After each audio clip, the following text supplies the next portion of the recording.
Alright everyone, welcome back to my channel, Baseball Talk with Nick Morgan. So today, we're talking about Trevor Bauer being traded from the Cleveland Indians to the Cincinnati Reds. Now, I have a lot to talk about when it comes to this trade. It's a huge blockbuster 3-team trade. We're going to talk about all that in this video, but a lot of things are on my mind when it comes to now this big move. And considerably and arguably to this point, this has easily been the biggest move before the trade deadline. And I'm posting this video, you guys will probably see it closer to 1 p.m. Eastern Standard Time. So that leaves 3 hours left in the trade deadline. We haven't seen much moves other than this. I mean, we saw Marcus Stroman, Jason Vargas, but really other than that, no big names. No names that really pop out at you at first glance.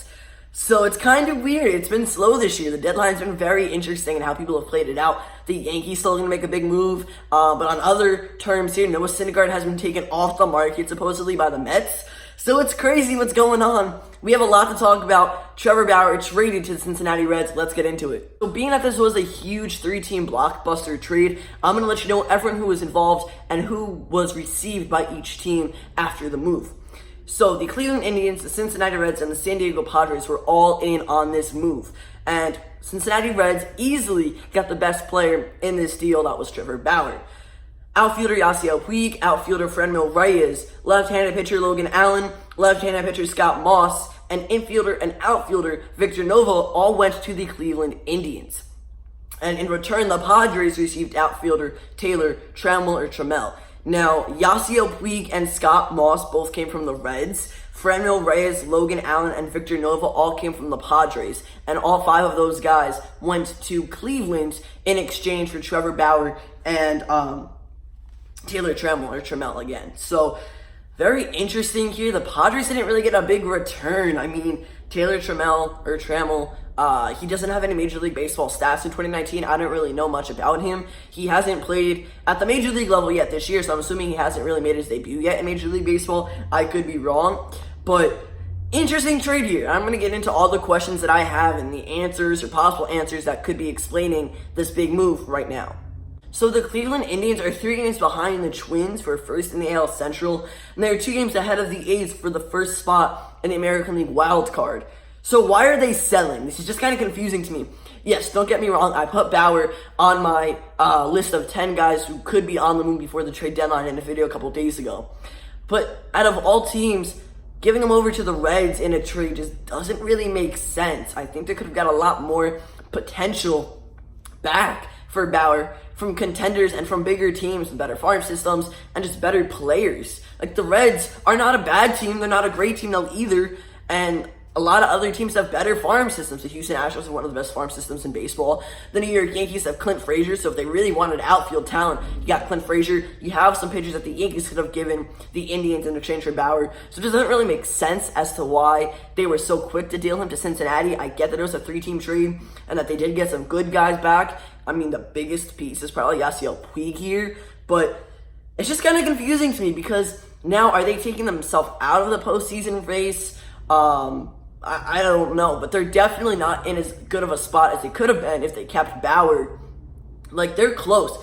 They can easily win the wild card and then move forward, go ahead and, go for the division series. I don't think they make it to the World Series necessarily with the team they have now compared to some of the other teams in the AL, but I don't know. This Bauer, I think, would have definitely helped them a lot more. We're in August as of tomorrow. So they really need to go ahead and win a lot of games if they want to keep winning in 2019.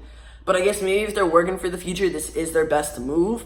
I just like Trevor Bauer. I think he was cool. In his last appearance with the Tribe, he was getting taken out of the game. He turns around, chucks the ball over the center field wall. That's his last memory he'll ever have in that uniform as a starter and actually being in the game, which I think is really cool, really funny.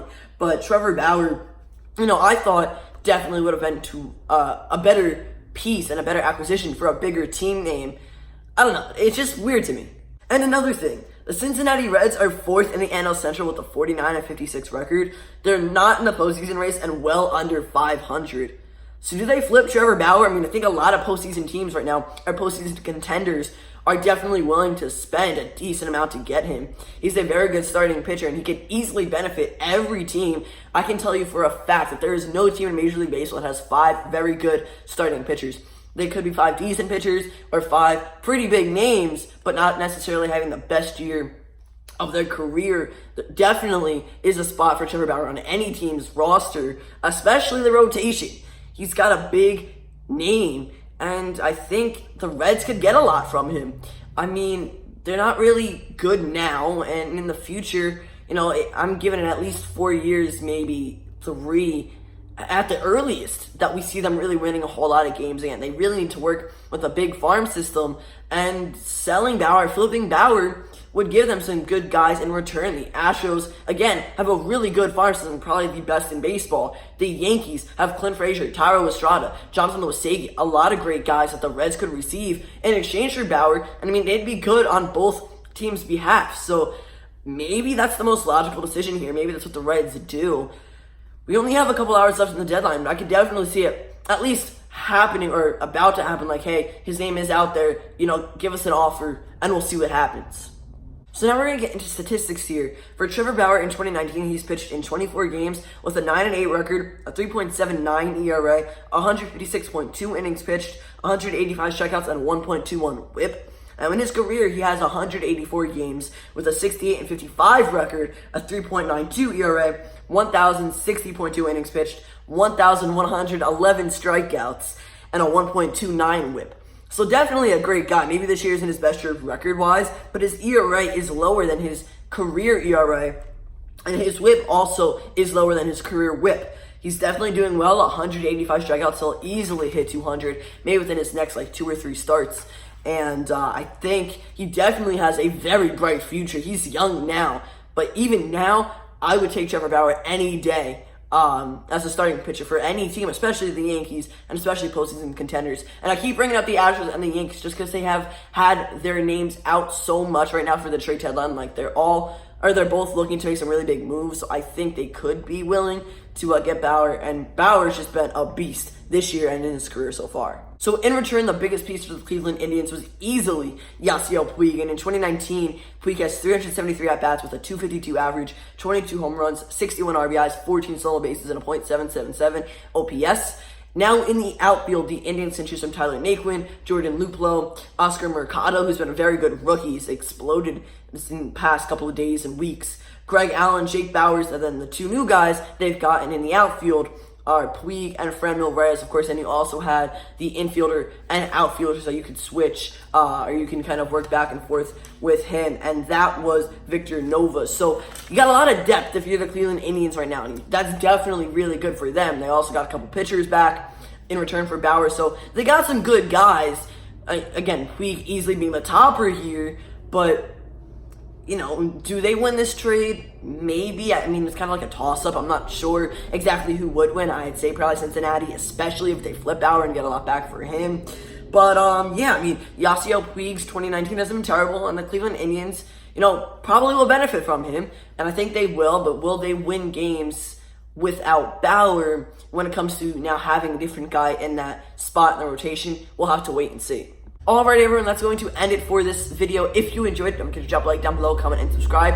Also, if you haven't already, turn on your post notifications so you are alerted every time I upload a new video. If we see another big name get moved before the trade deadline within the next couple of hours, I will be making a video and uploading it today as soon as I can. So you guys aren't going to want to miss that. You guys can be one of the first viewers on that video. I'm excited to see the rest of the moves that kind of come about here within these last couple of hours of the July 31st trade deadline for 2019. So I hope you guys enjoyed it. I will see you all next time. Peace.